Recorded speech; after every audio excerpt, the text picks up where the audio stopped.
Essa história se passa lá para as bandas do Carajás, com um garimpeiro chamado José. José tinha achado uma pedra preciosa que lhe rendeu um bom dinheiro. E aí resolveu voltar para Belém para visitar a namorada. Aportou no porto do Ver-o-Peso, subiu a rua Presidente Vargas e se dirigiu à rua da casa de sua namorada. Chegando lá, adentrou a casa, uma daquelas casas onde os homens vão para se divertir. Lá morava a namorada de José. A rua, conhecida como a Rua das Casas das Luzes Vermelhas. Nesta casa, quando adentra do José, a primeira pessoa que ele vê é a sua linda namorada, que vem ao seu encontro. José senta em uma mesa cheia de seus amigos. Estava feliz, cheio de dinheiro. Começou a conversar e a beber. Lá pelas tantas horas, José sentiu um pouco de tontura e disse que ia ao banheiro. E assim o foi.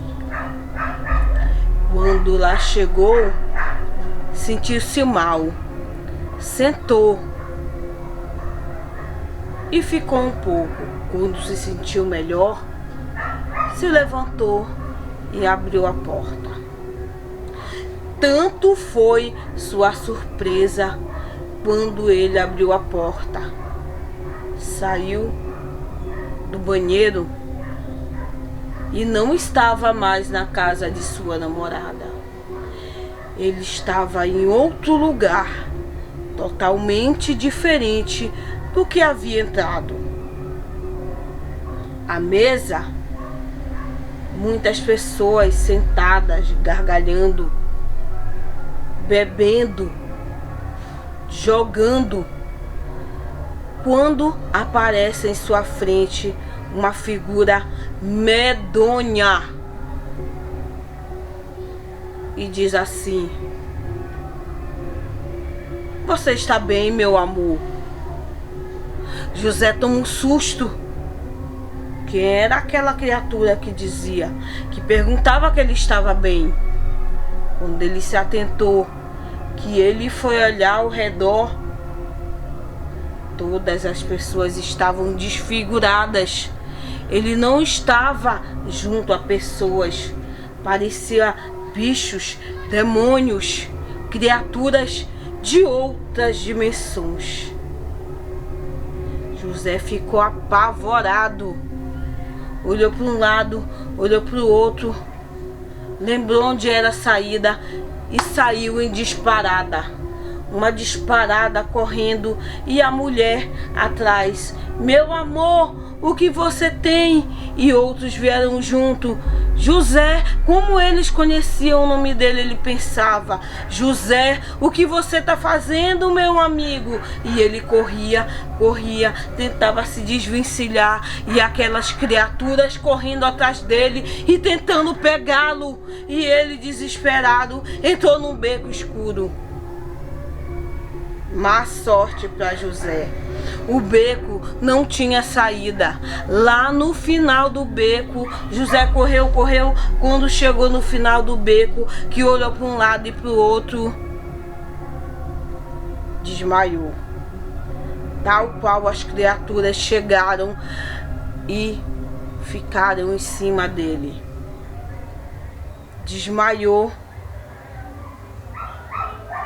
Aí, quando horas depois José acorda, olha para um lado, olha para o outro.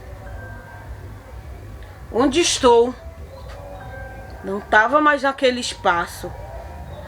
José estava no hospital. Pensou, deve ter sido um sonho. Acho que passei mal e me trouxeram para cá, para o hospital. Só pode ser.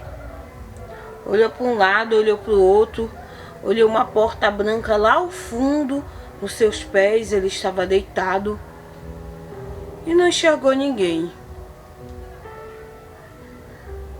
Fechou o olho. Quando abriu o olho, lhe aparece uma figura já aos seus pés, perto da cama. Uma mulher toda vestida de negro, que o olhava e dizia: meu filho, você está bem, meu filho? Ele olhou. Lembrada, a sua mãe morreu há muito tempo. Mãe ele não tinha mais. Que figura estranha era aquela que lhe chamava de meu filho. E a figura ia chegando para perto e ele ficava cada vez mais assustado.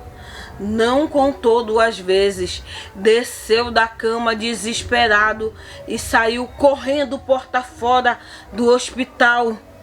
Num desespero imenso, corria e aquela figura atrás, que parecia nem andar, parecia flutuar.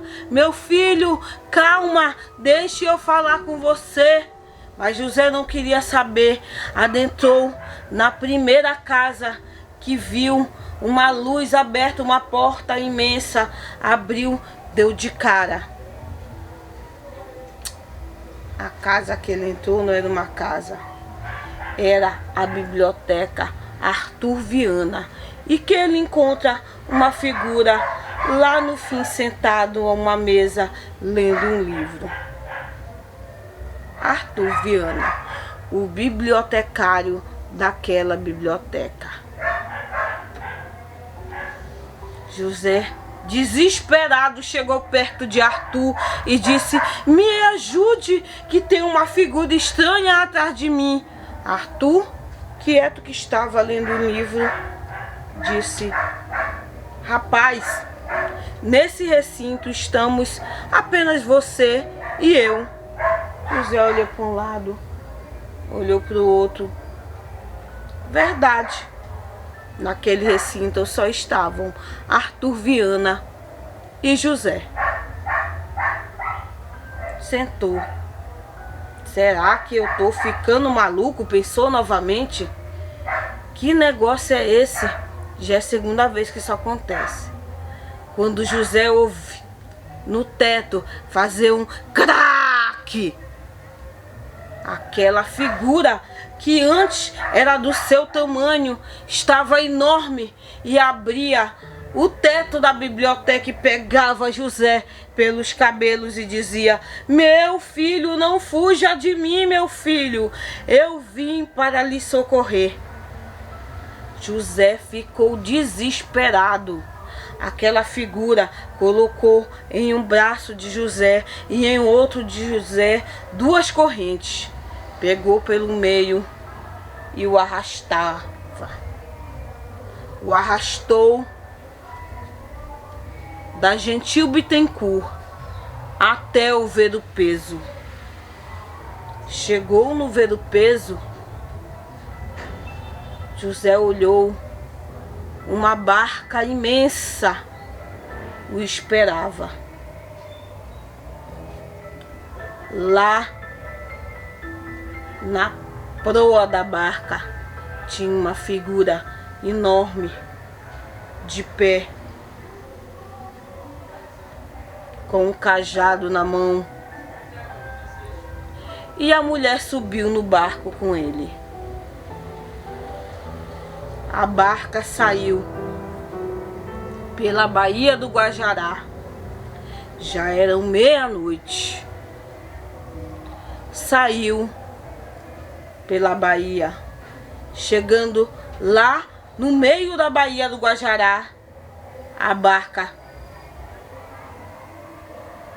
adentrou as águas.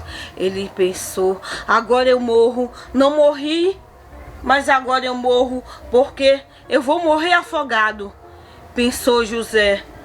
Quando a barca afundou, José se desesperou: vou morrer, eu vou morrer, é agora que eu morro afogado.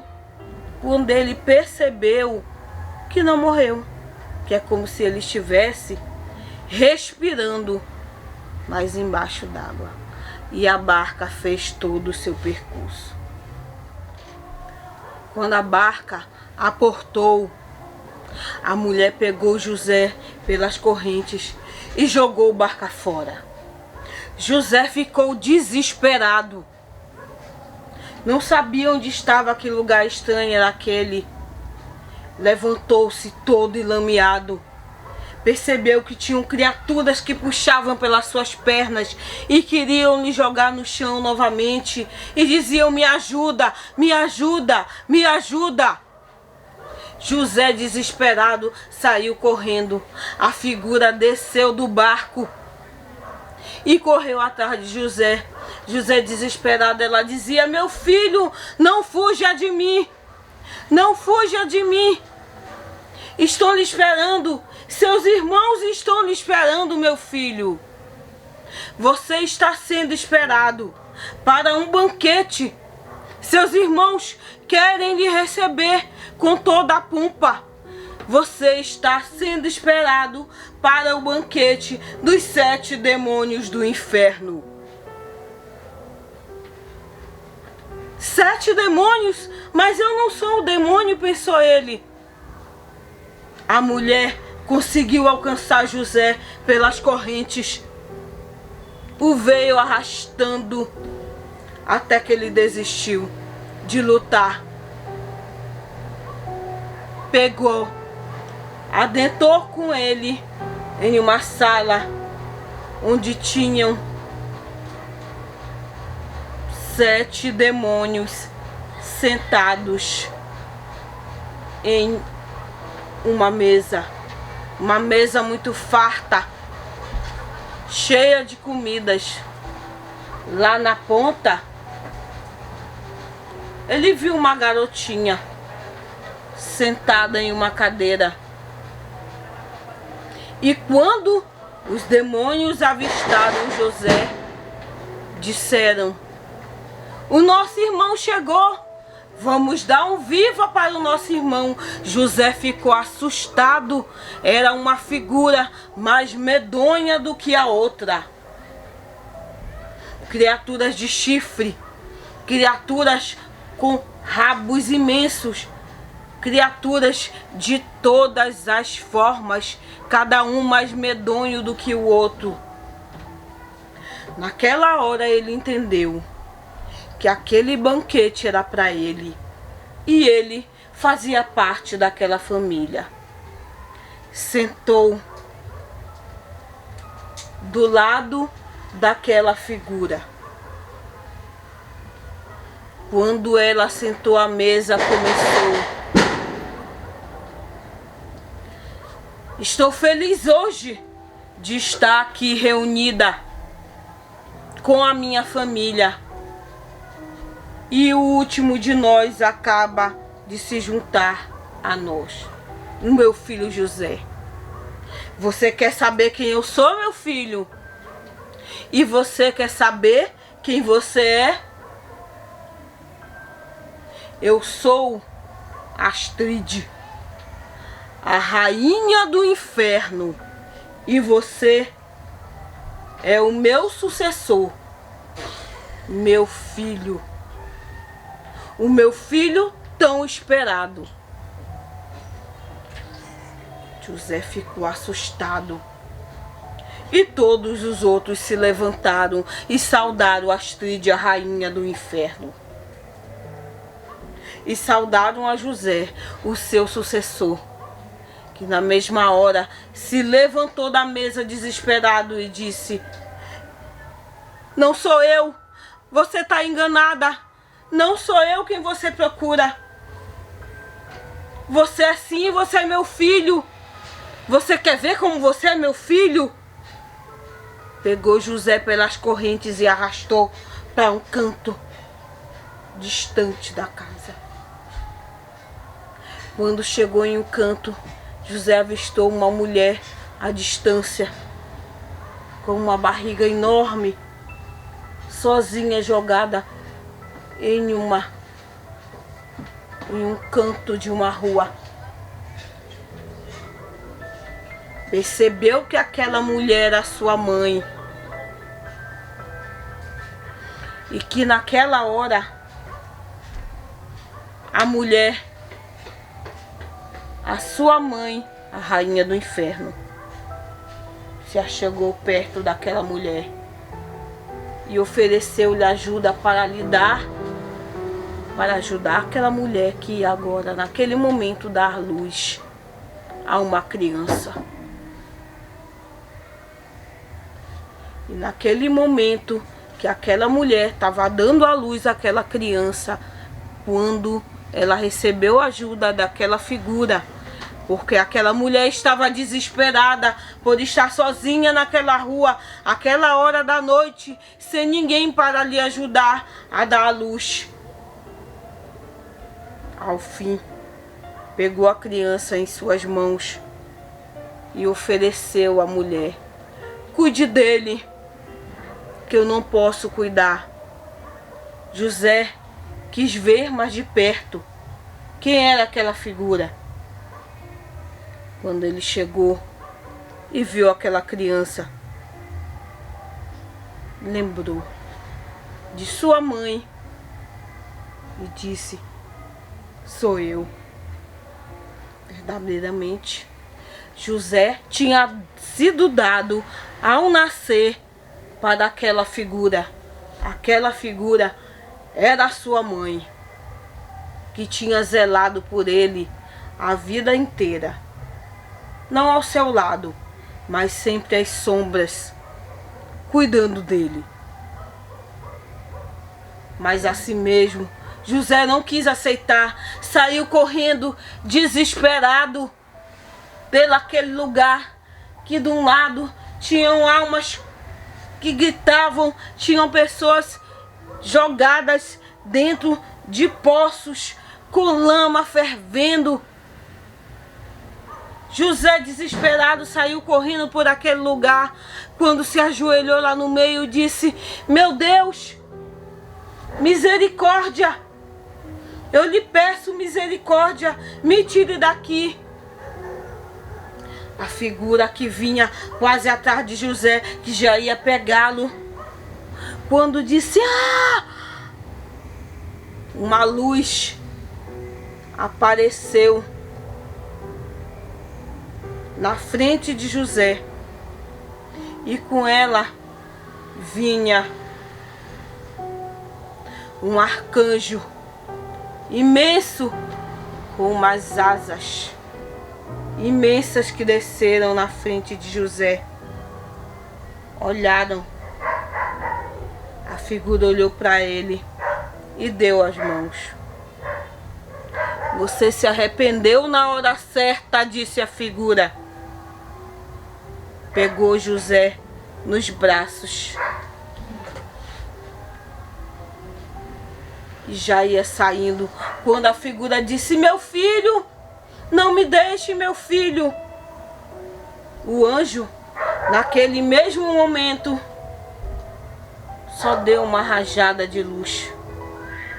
A figura se desfez, foi diminuindo de tamanho e se tornou apenas uma mulher.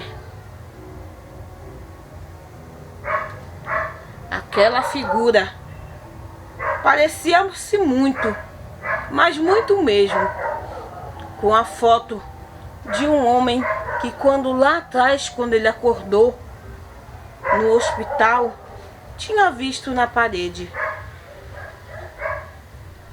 Ele achou estranho, mas estava tão assustado que naquela hora, qualquer coisa que lhe oferecesse ajuda, ele ia pegar. A figura pegou ele e subiu aos céus. José, nessa hora, de tão aliviado, desmaiou. Horas depois, José acorda novamente no hospital. Achou estranho, estava novamente deitado na cama. Ao lado havia uma moça vestida de branco, a enfermeira que cuidava de José. Ela lia um livro e, quando percebeu que José acordou, disse: Senhor José, o senhor está bem? Mas a moça ainda estava com aquele livro aqui, né? Não dava muito para olhar o rosto dela. Quando ela baixou o livro, que ele viu, era da Divina Comédia, o capítulo de Dante Alighieri, que dizia aquela parte em que ele vai ao inferno. Era esse capítulo que era o livro. E a moça estava lendo essa história enquanto ele estava lá deitado. Quando ela baixou o livro do rosto, ele se assustou, porque a moça era muito parecida com a moça que ele tinha olhado, com aquela mulher sinistra que o tinha perseguido. Quando ele olhou, lá no fundo da sala tinha uma foto imensa do médico Gaspar Viana. E aí eu pergunto, foi verdade? Ou José estava sonhando? O que vocês acham? Será que aquilo tudo foi realidade? Ou José estava apenas em um delírio, em um sonho? Diagnóstico de José. José tinha vindo do garimpo. José tinha pegado malária. E um dos sintomas da malária é a pessoa ficar com alucinações. E o que ele viu tudo eram alucinações, porque a enfermeira que ficava do lado de José estava lendo essas duas histórias: a ida de Dante Alighieri ao inferno e a história do médico Gaspar Viana. Gaspar Viana foi um médico que perdeu sua mãe apenas aos 12 anos de malária. No dia do enterro de sua mãe, ele decidiu que ia ser médico, ia estudar e ia achar a cura para a malária. Aos 21 anos de idade, Gaspar já era um dos melhores alunos da Escola de Medicina do Rio de Janeiro. Debatia com os grandes médicos e foi um dos médicos que achou, por via da pesquisa, a cura para a malária. Quando ele viu aquele arcanjo que veio salvá-lo, a figura que ele viu era Gaspar Viana.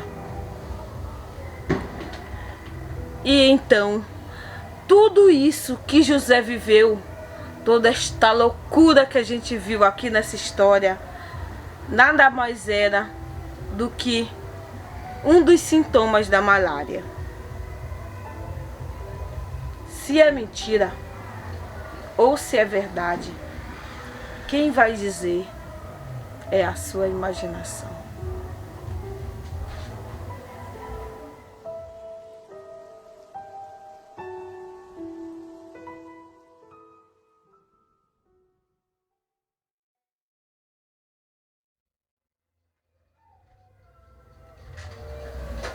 Olá, gente, parentada, meninas, meninos, meninas, todos os ouvintes da contação de histórias, Puranga Resica, bem-vindos, bem-vindes a esta nossa conversa sobre o Festival de Contação de Histórias da Amazônia,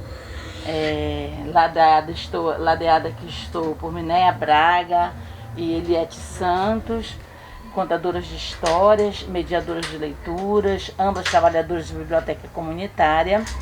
E nós vamos bater aqui uma conversa sobre o que foi o festival, do porquê as histórias, do porquê contar histórias. Antes, porém, eu gostaria de falar assim, da nossa felicidade que foi ganhar esse edital pela Lei Aldir Blanc, né? E poder, por meio do Festival de Contação de História da Amazônia, poder falar um pouco dessa nossa existência, que é amazônica, né, que é recheada, bordada, tecida pelas águas, tecida pelas narrativas, as meninas vão concordar comigo, né?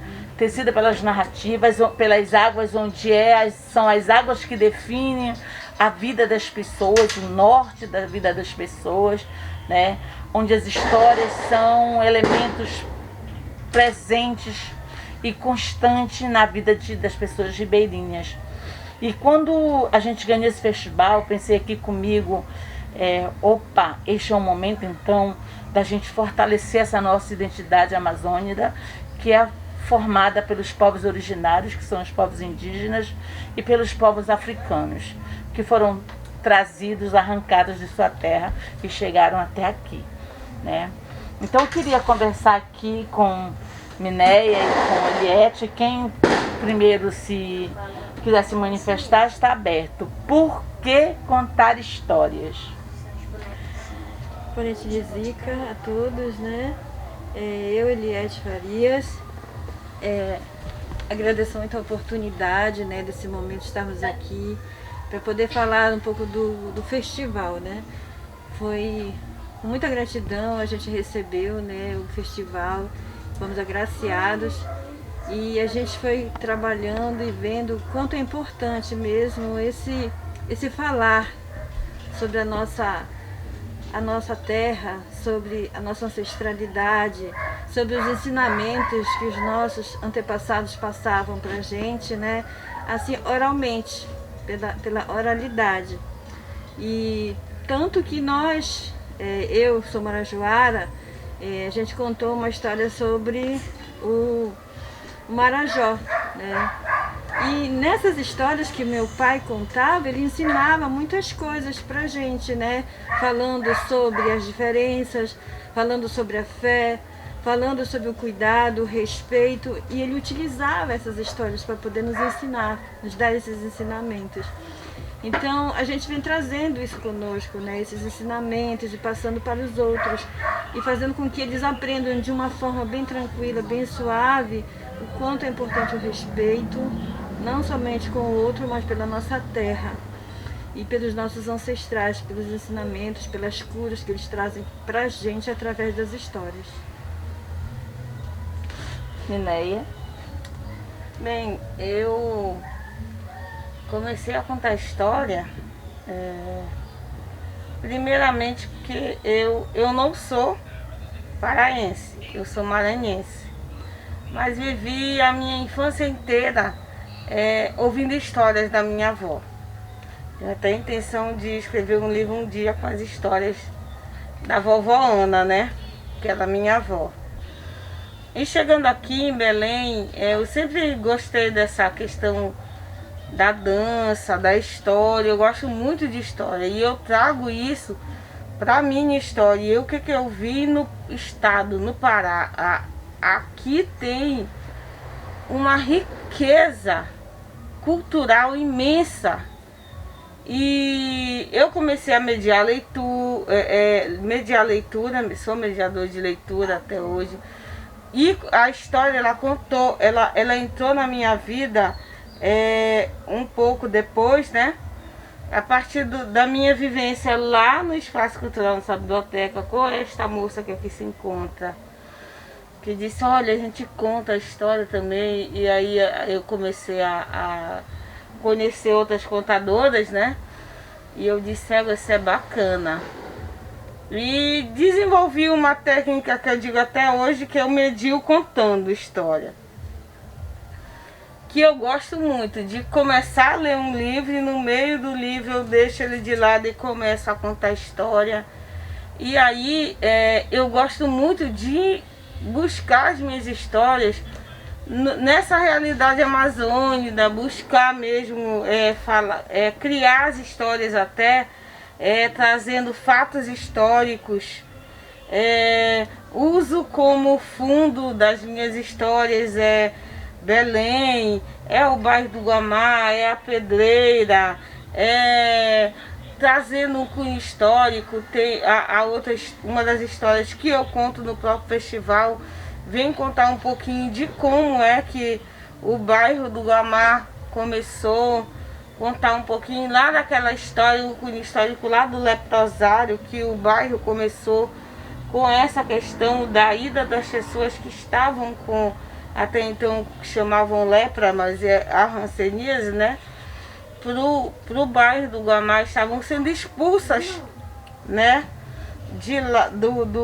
Da cidade para o bairro, e assim o bairro ele foi crescendo.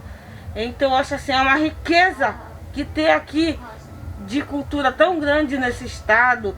E aí a gente traz para as nossas realidades, traz um pouco a história do povo indígena e vai buscando outras coisas culturais do nosso estado, né? Para contar nossas histórias. Eu digo que é história que não acaba mais, não tem fim. A gente sabe das histórias, escuta histórias novas e lembra das histórias que a avó da gente contava. Tem muita história minha que eu conto, que foi a minha avó que contou. Eu lembro, ela tinha aquela coisa que ela contava um pouco do que ela ouvia, mas muito ela inventava, porque a gente dizia assim, a vovó só começa hoje, mas amanhã tem que fazer a continuação da história. E aí tinha história que duravam 3 dias. Por quê? Porque a vovó ia incrementando a história com o que a gente queria. E desde criança, a minha linha de história que eu gosto de contar é história assim de assombração e de visagens. E aí é o que eu gosto de fazer, e já escrevi até, saiu agora uma das minhas histórias chamado Guamá, né? E é uma das histórias que eu conto aqui no Festival de Histórias. O Daniel Munduruku, ele diz que ele conta histórias. Quem pensa que ele conta porque ele quer promover a leitura, não, ele diz que ele é egoísta nesse sentido, porque ele conta histórias que é para ele mesmo não esquecer. Sim. E inclusive ele aponta a presença do contador de histórias, o tradicional, os antigos, como nós dizemos, né, dos indígenas dizemos, como uma forma de manter essa oralidade viva, né? Então ele diz, tragam os idosos, os mais velhos, os mais antigos para a sala de aula, né? Tragam, porque são eles que são as bibliotecas. Exatamente. As bibliotecas que, como são os griots na África, somos os pajés, os caciques, né, os feiticeiros. Sim. São as pessoas que são detentora de poderes e de curas e de oralidades, e que se elas se vão e isso não é compartilhado, gente, é um absurdo que se perde, sim, né? Sim. Não se recupera assim tão facilmente. Então, quando a gente conta a história, é como se fosse, eu costumo dizer que a gente entra num transe, né? Isso, não sei se é assim para exatamente, vocês. exatamente. Como é que vocês se sentem contando história? Joana, essa tua fala para mim ela é muito forte, porque eu vejo dessa forma. Nós hoje somos aqui a representação dos antigos, né? Dos nossos ancestrais, dos nossos pajés, que eles tinham toda essa sabedoria, porque viveram muito tempo e conseguiram também aprender muitas coisas com a própria natureza. E eles eram instrumento nas mãos da espiritualidade, né? A espiritualidade utilizava os pajés, penso eu, né, pelo meu entendimento, que eles serviam de instrumento para poder ajudar o outro, para poder fazer a melhor colheita, para poder dar orientação para aquela comunidade indígena. Então, a ancestralidade, ela caminha junto, ela não está fora, ela está dentro de nós, né? Porque ela nos conduz.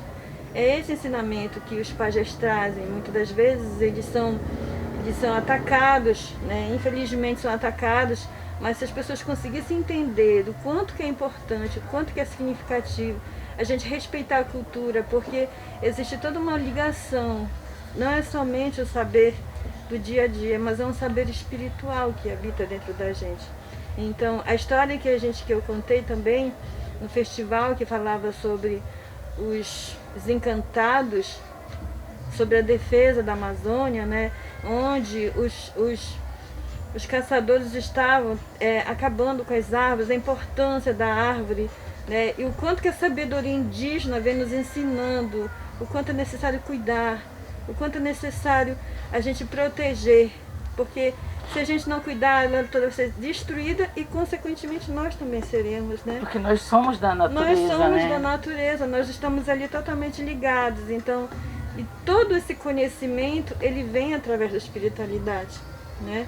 Porque os nossos encantados, eles vêm nos ensinando e trazendo isso para os pajés reproduzindo para a comunidade toda e chegando até onde a gente está hoje, até muito mais lá para frente. Vai Capureté, show. Mineia,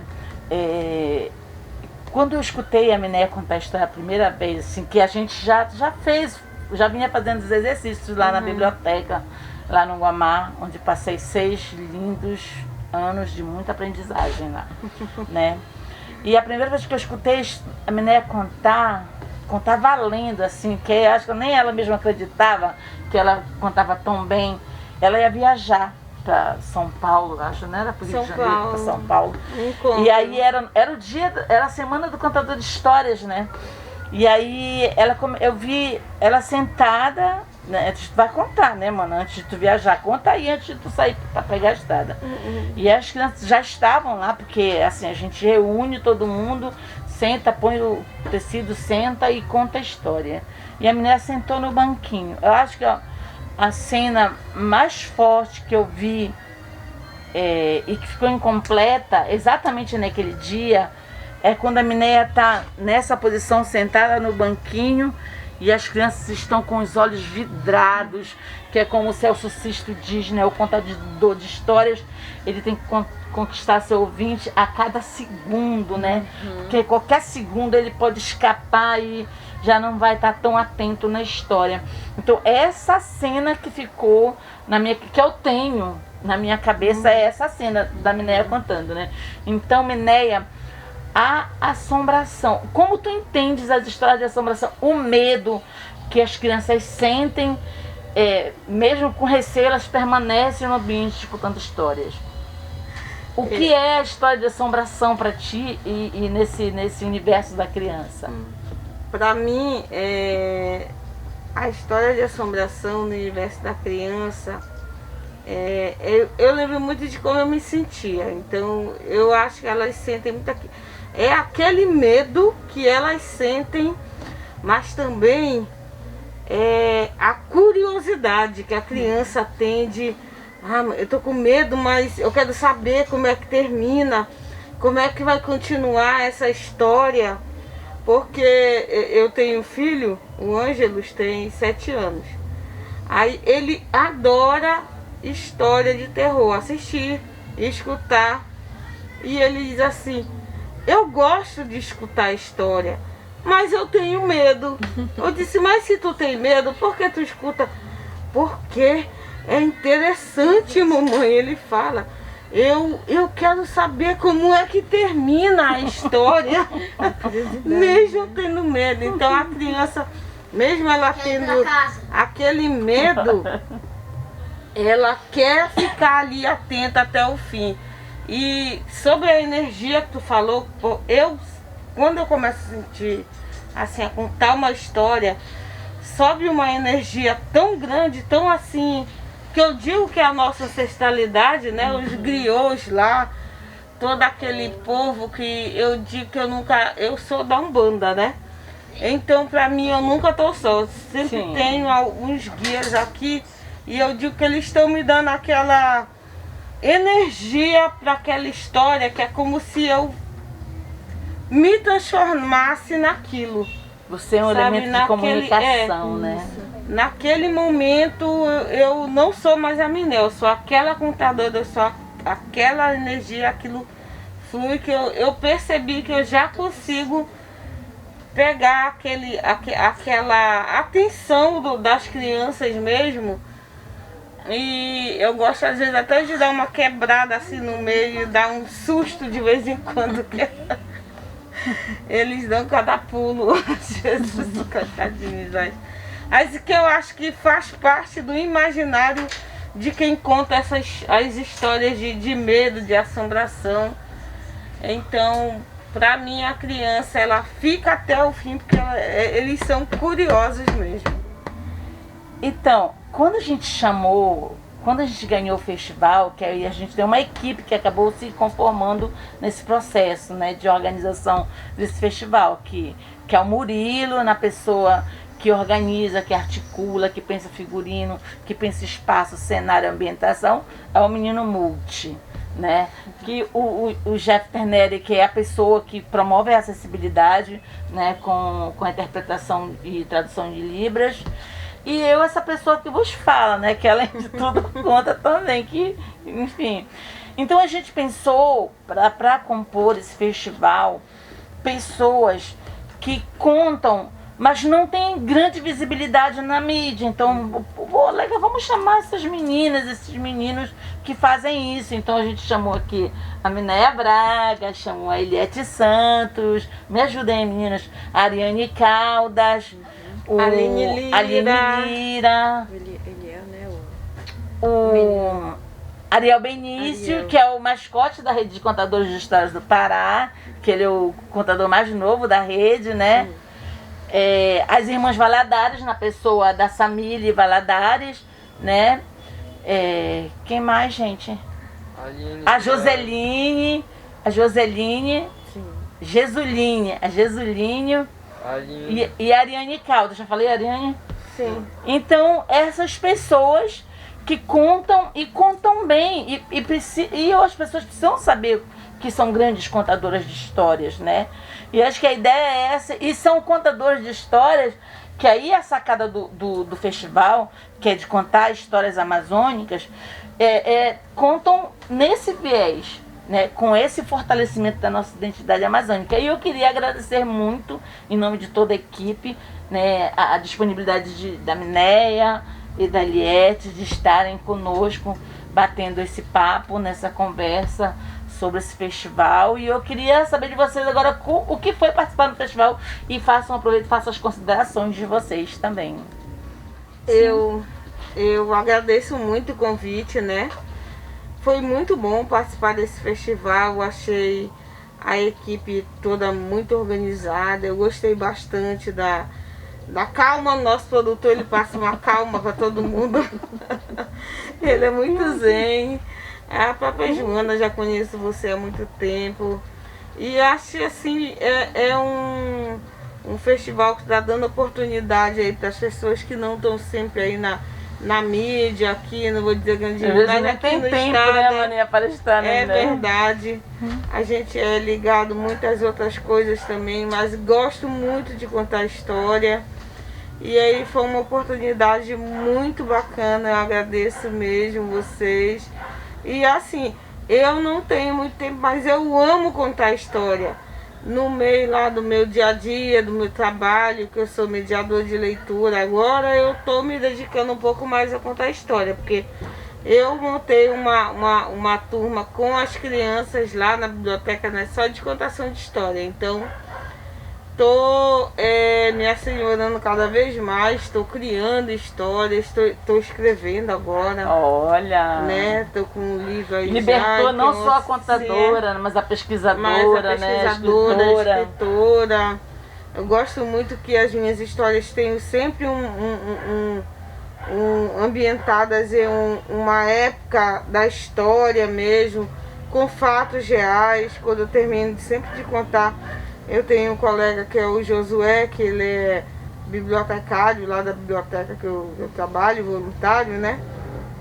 Que ele diz assim, as tuas histórias, elas são tão bem amarradas quando tu tá contando, que eu sempre penso que é uma lenda urbana, que aquilo aconteceu mesmo, que é real.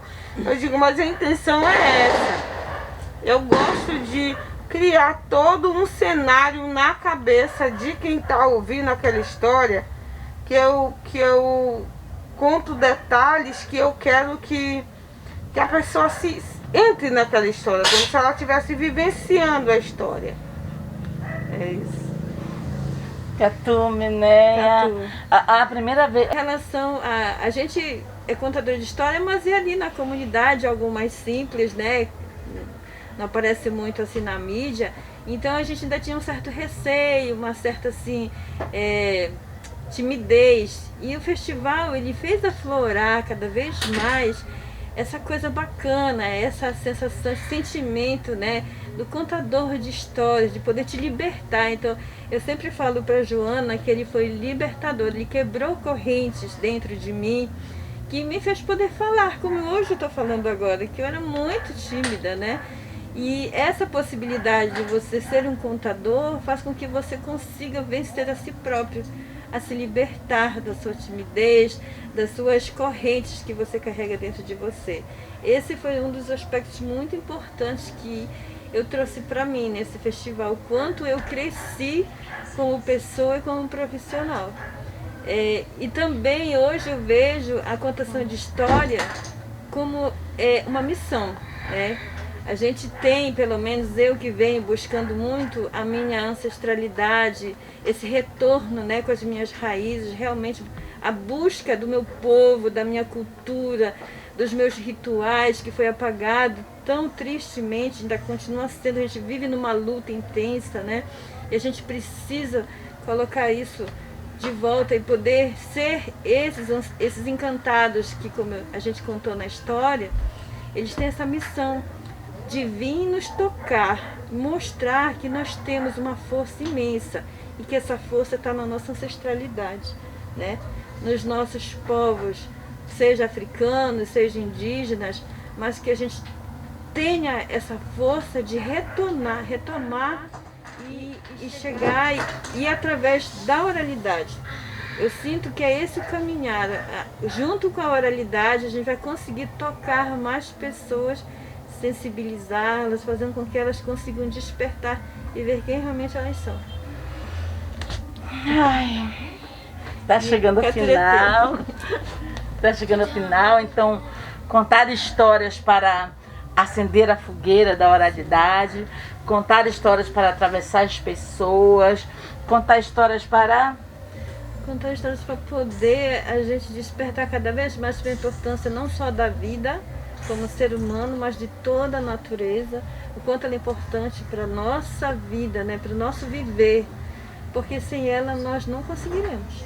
Contar histórias para tocar as pessoas, para que essa cultura do contador de história, do griot, para que ela esteja sempre aí nas vidas das nossas crianças, para que elas tenham a mesma oportunidade que nós tivemos de ter alguém que contou história para a gente, contando para elas. contar histórias para plantar as raízes das nossas ancestralidades no suco da terra e essas raízes fazerem florescer a oralidade ainda mais e a nossa ancestralidade também, né? Então, para agradecer esse momento, eu queria convidar as meninas para a gente agradecer em Nhangatu, que é muito obrigado juntos, que a gente diz Cuecatureté, tá? No 2, 1, 2, 3. Cuecatureté.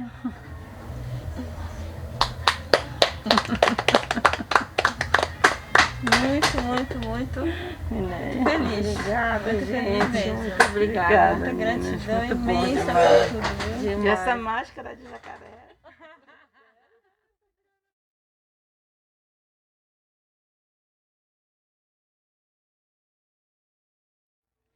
Invoco aqui a voz da tradição. Ouçam. Ela sussurra nas folhagens da palmeira e Inajá e marulha no igarapé escuro. Ouçam. É ela quem murmura que tudo o que acontece neste mundo um dia será esquecido. Ouçam, meus amigos. O esquecimento vem aos poucos, e antes que sobre nós o esquecimento estenda o seu paneiro do já não me lembro, do já não me recordo, do já não sei mais como foi, levantemos nossos olhos de nossas pequenas coisas e observemos a fumaça da fogueira. E pela fumaça regressemos ao passado, viajantes que somos da fumaça dos tempos. Ouçam, é a fumaça que segreda que tudo isso que aconteceu há muitos anos e numa terra muito distante.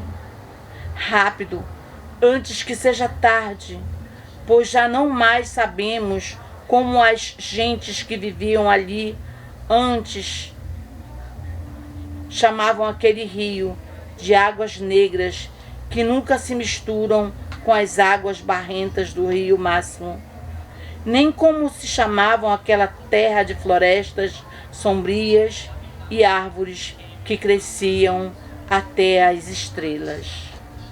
Ouçam.